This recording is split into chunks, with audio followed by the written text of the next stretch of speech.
Aloha and welcome to the 7th Hawaii Energy Conference live stream. A few housekeeping tips to help you participate in this event. Please click on the audio button in the center of the screen to activate the sound, or tap on your screen if you're on a mobile. Please allow for a slight broadcast delay, especially as we transition between panels. This webcast is being recorded and will be available on hawaiienergyconference.com. Stay tuned through your email for those updates. We do invite you to be part of the conversation. On the right, you've got chat, there's Q&A. Please use the Q&A tab for your questions. And if you see a question you like, vote it up, upvote it, and they will go to the top, and they're the questions our moderators will use. There'll be audience polls throughout that'll pop up on your screen. Please participate in those to let us know a bit more about you, and share what you've learned on social media using the hashtag HEC2020. There's the link for the app, and we'll be sharing that throughout in the chat, various links. You can go to the app to network with fellow attendees, visit the exhibits from our sponsors, get the digital swag, and rate the conference. And now please welcome President and CEO of Maui Economic Development Board, Leslie Wilkins. Aloha and good morning, good afternoon, or good evening from whatever time zone you're joining us. Thank you. We're welcoming over 600 registrants to this conference and counting. We're looking forward to a great agenda. We are broadcasting this morning live from the Maui Research and Technology Park in Kihei. It is my honor today to say thank you and recognize some of the many people who have made this virtual conference possible. Starting first with our hardworking program committee, Carolyn Carl, Colton Ching, Frank Dorego Jr., who is our conference vice chair, Alexander DeRode, William Giese, Jonathan Cohn, Doug McLeod, our conference chair, Jennifer Potter, and Tricia Rolfing. We would also like to say a heartfelt mahalo to our sponsors who have stayed with us as we pivoted to a virtual event. At our champion level, we would like to recognize and thank Hawaii Clean Power Alliance, Hawaii Natural Energy Institute, and Ulapono Initiative. At the stakeholder level, Hawaii Energy and Hawaiian Electric.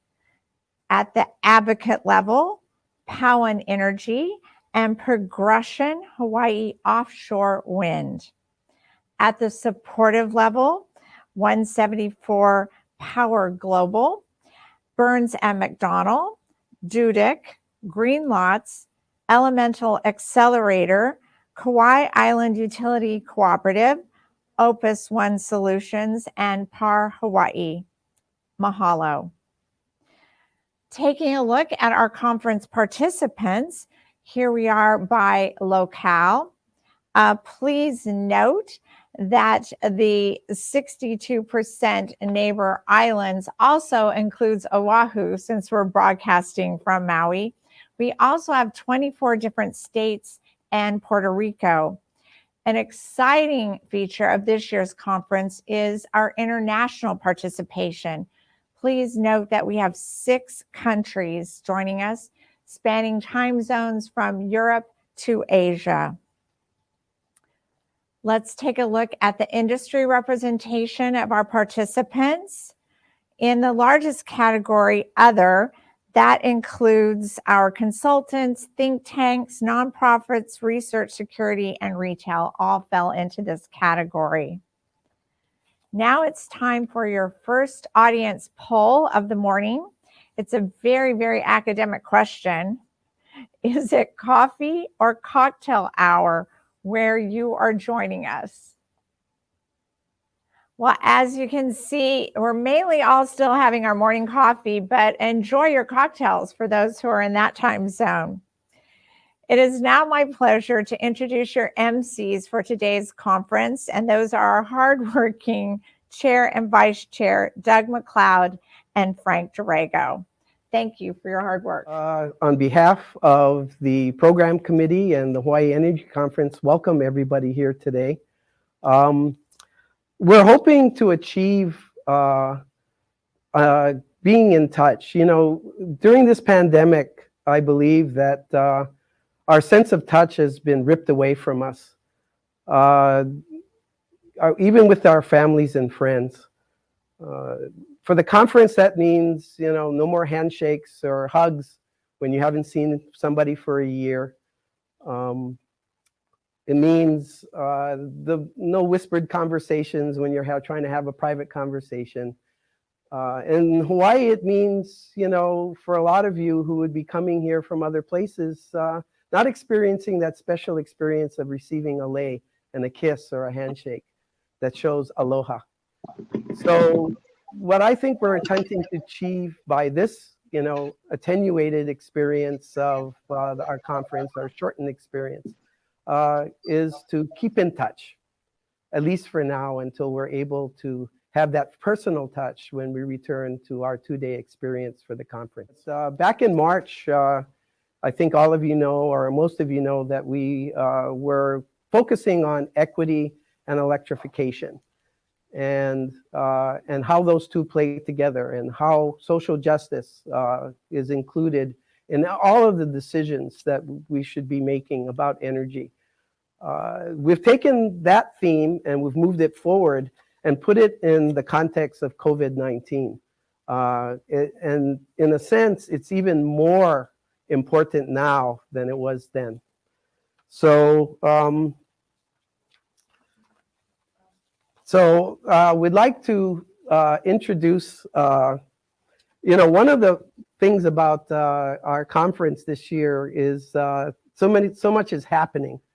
And our first speaker, our keynote speaker, is going to be Scott Seo, who in 2020 has experienced the pandemic, has experienced a hurricane.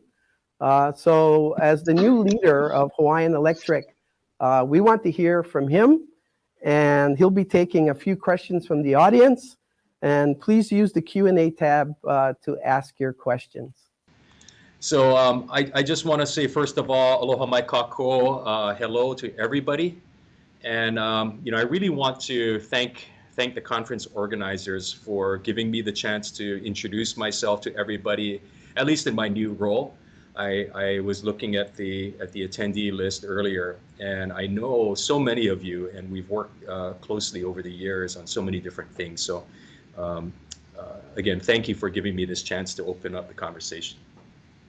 So when I had to really think about the issues of equity, one of the first things that I recalled was a number of years ago, hearing a presentation about urban design in a European city.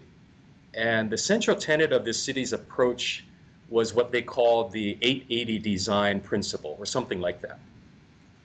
And what it meant was that in thinking about how they laid out their sidewalks or crossing zones or the timing of their pedestrian walk signals, if they could make it safe and workable for an 8-year-old and an 80-year-old, then they were pretty sure that it would serve all of the city's residents well. So I really take to heart the theme of today's conference, which is about a just and equitable energy system. We here at Hawaiian Electric, we are, of course, a regulated utility company. What that means is we have an obligation to serve all of our customers in a fair and a non-discriminatory manner. And so we have a common residential energy rate on Maui, one for Oahu residential customers, and so on. And everyone who wants electric service gets served according to a standard set of rules. Unlike those signs you see in some shops around town, we do not and cannot reserve the right to refuse service to anyone.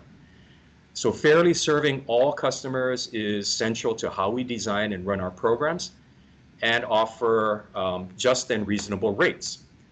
All of this under the watchful eyes of our Public Utilities Commission and, of course, guided by our state consumer advocate. And all of this is done in accordance with state laws and really 100+ years of regulatory policy. But when you think about that, have we truly built a just and equitable energy system?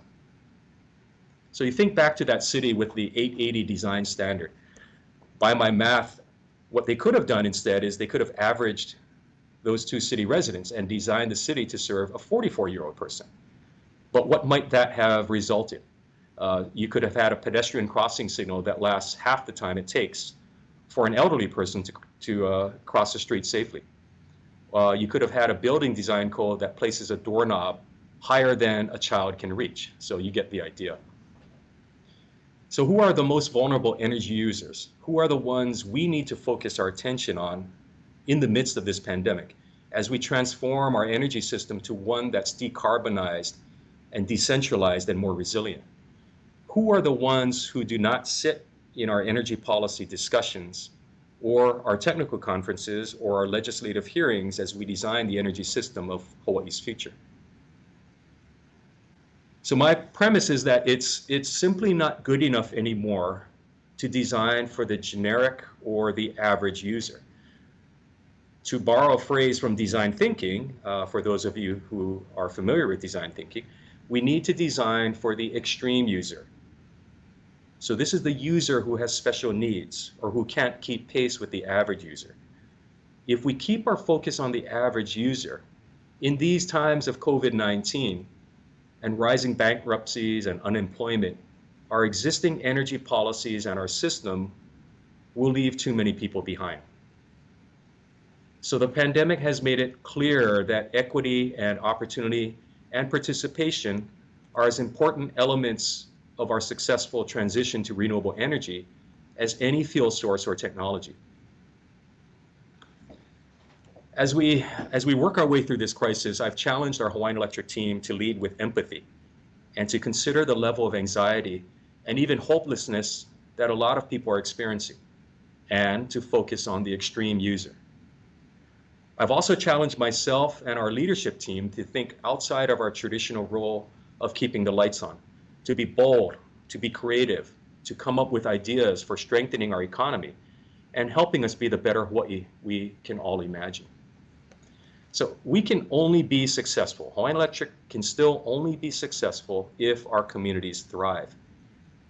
So one of our objectives must be to ensure that equity and opportunity move to the front, that they aren't just nice to have elements, but that they become foundational to everything we do, from advanced rate design to siting of projects. It's not enough anymore to simply say we'll all benefit from cleaner, cheaper renewables someday. The duration and the depth of our current economic downturn may be unlike anything we've ever experienced, so someday isn't soon enough. So the leaders of Hawaiian Electric are looking at what bold strategies we can use to benefit the most people the most quickly. And who can we work with to make change happen, including a lot of people at this conference. We're not in these discussions by ourselves, by the way. We're talking to our Public Utilities Commission. We're talking to folks at the State Energy Office. We're talking to folks out there in the industry, in the field, and of course, we're talking to customers. It wasn't that long ago when many of us here today were talking about the challenges of getting Hawaii's Clean Energy Initiative going and sustaining it. Sure, we had our share of disagreements, and of course, we made some missteps along the way. But in the end, the people who are at this conference and many others, we set a remarkable societal goal. And through trial and error, and yes, some conflict, we kept moving forward for the good of our state and for future generations. So consider what we accomplished in the 12 years since the HCEI was launched.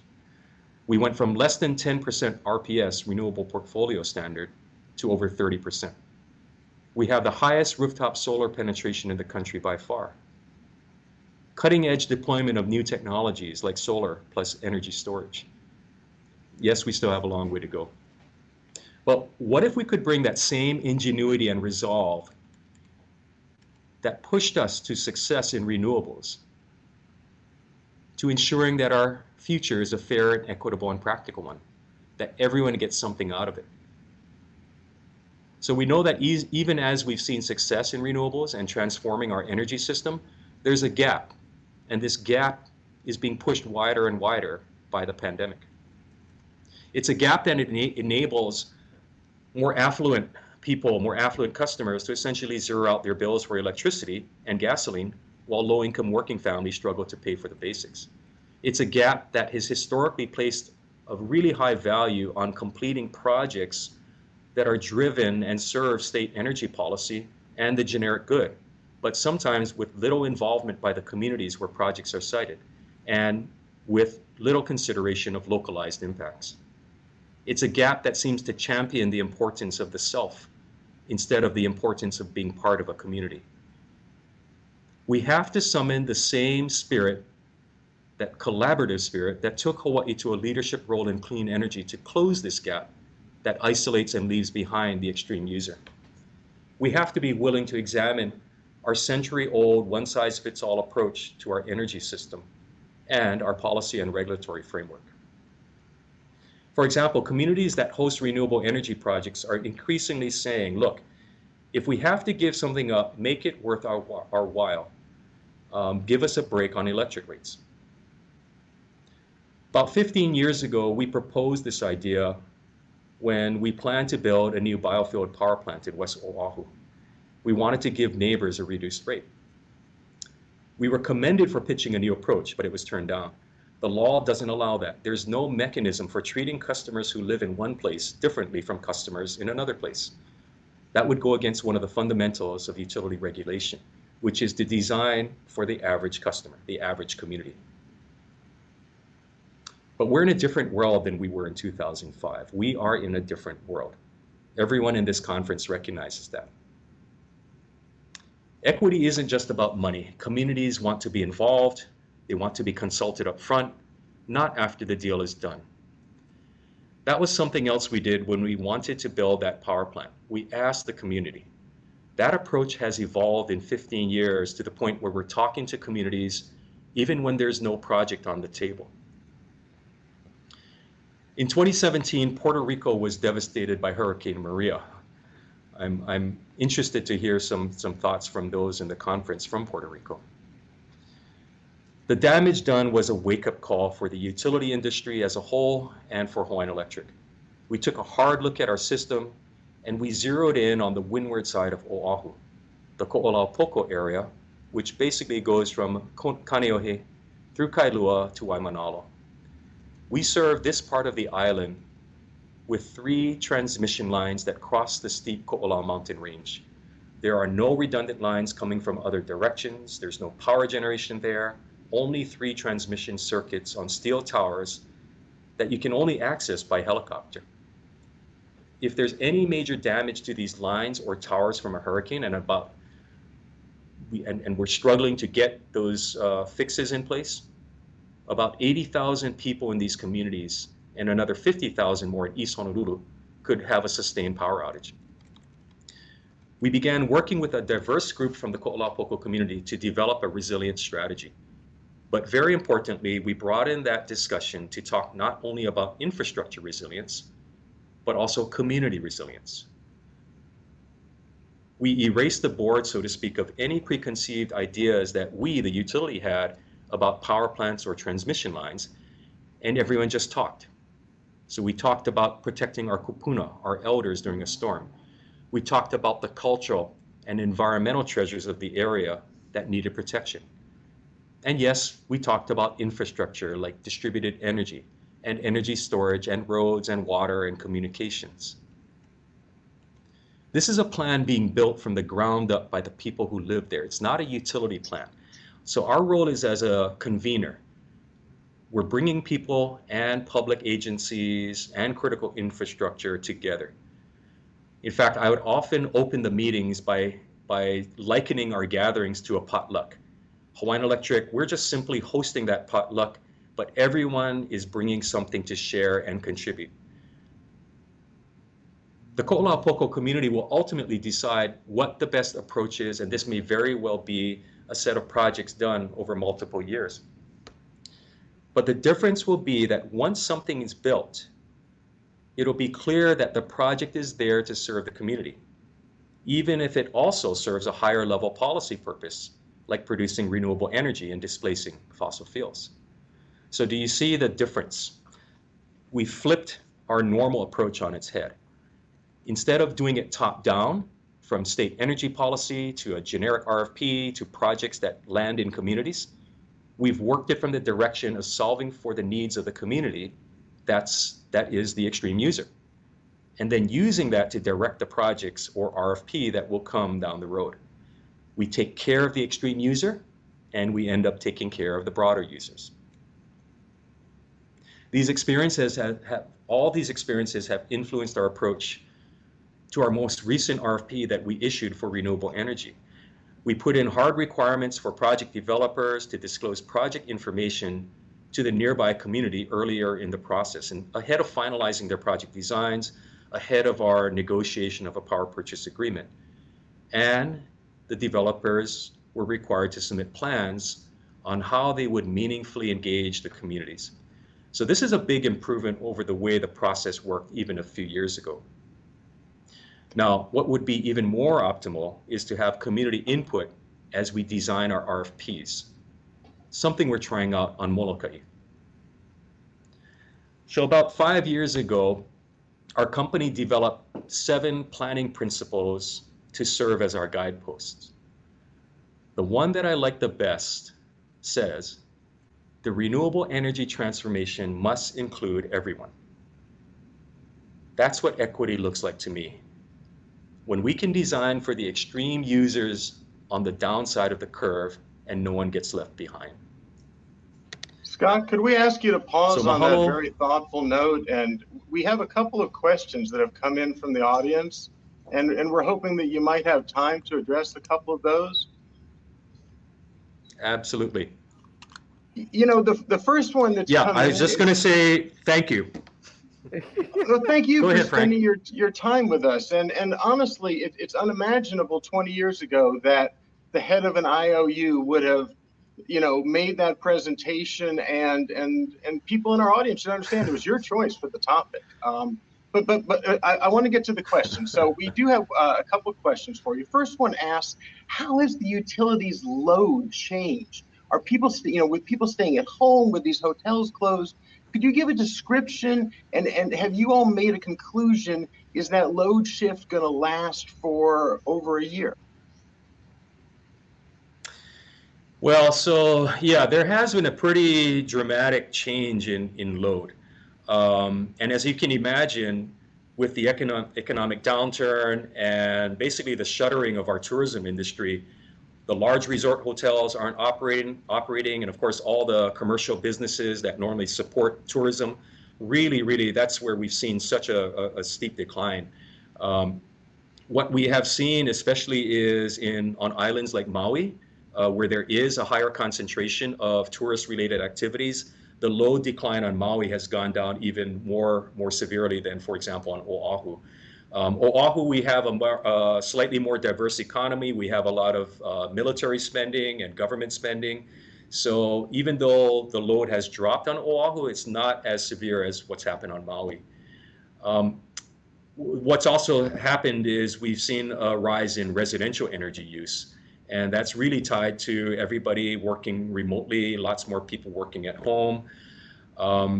On some weekend days when the load is pretty much residential, and again, this is primarily islands like Maui, the minimum daily load we've set new records for minimum daily loads.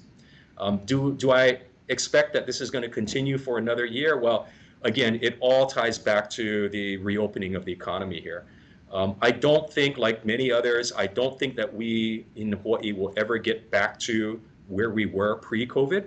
I think there's going to be, systemic changes in our economies, and so we're sort of in a wait and see mode, just like everybody else. Thank you, Scott. I think Frank has a question as well that he wants to ask. We have a question from the audience. What are your thoughts on community solar as an option for those who can't afford rooftop solar? Yeah, so community solar. So Hawaii is really going all in on community solar, and this is something that is being driven very strongly by our Public Utilities Commission, by our energy policy makers, and of course, the solar industry as well as the utility.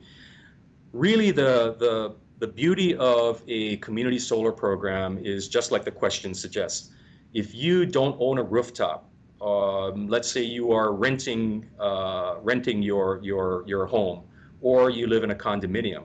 If we can deploy solar systems, small solar farms, rooftop, wherever it makes sense, and then we allow folks who live in those types of rental homes or condos to be able to basically buy in to those community solar farms, that's how it basically works. So we're opening up access essentially to the benefits of renewable energy. And we're doing it in a way that really can spur on a lot of innovation, open up a lot more development opportunity for solar. So there's a lot of wins. Of course, the devil is in the details. It can be fairly complicated. So I think that's what we're all working through right now, is really designing a well thought out community solar program. A lot of opportunity. Thanks, Scott, for that. Well, amazingly, time is up. So we're going to have to move on, but thank you very much. Great thoughts. I'm sure there'll be a lot more time in the, I think we have a chat room, correct? Or kind of a get-together room where people can, still express their thoughts. We're also going to encourage people to go to the exhibitors' rooms as well. But yes, thanks a lot, Scott, and thanks for being with us. I just Thank you, everybody. Okay, thank you. There'll be a short transition just to let everybody know on your screen as we move to the first panel. Doug, would you let the audience know a little bit about what this panel will be discussing? Absolutely, Frank. Folks, we've been very blessed over the years to have involvement from the Hawaii Commission, both in terms of our conference specifically, but also they've acted over the years as kind of energy ambassadors, talking about what's going on with renewable energy in Hawaii and helping us with other states. And here we have Commissioner Potter, who's on our program committee and has been able to bring together just some wonderful, diverse groups of commissioners here. So I think it's going to be interesting to watch. And it's a reflection of the support we've had for years from the current chair, Jay Griffin, from the Director of Policy and Research, from Commissioner Potter, and from prior commissioners. So again, we're grateful for the help. And I'm pleased to turn this over to Commissioner Potter for her discussion with the other commissioners. Great, Doug. So we're making the transition.